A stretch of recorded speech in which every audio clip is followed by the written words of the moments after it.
It's bro credit on your face. You know where the crib's at? Smoking all dead.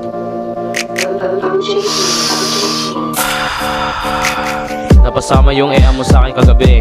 I'm like shit, sabi niya ikala ko na din.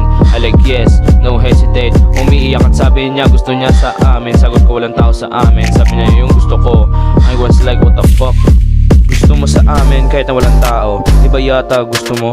Sabi niya yes, alam mo na ata yun. Huwag ka nang magtanong. Napasundot din ng banggit na sayo muna ako ngayong gabi. Sipalag din ako kaya sabi ko tara, o sige. Pasensya na sa beef mo. Kung sa akin mo na siya pre, wala tayong magagawa.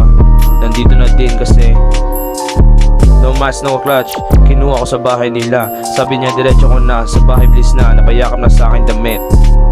Pagdating sa bahay sinarado yung pinto. Yung bintana nakakandado. Di malaman anong gagawin. Hinila niya ako sa kwarto. Hinubad niya agad ang aking damit.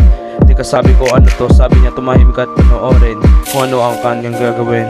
Madilim na din yon at maririnig yung ungol niya sa kwarto. Gusto niya pang sagarin. Teka sabi ko baka may tao. Sabi niya wala akong pake. Pasarapin natin tong gabing to.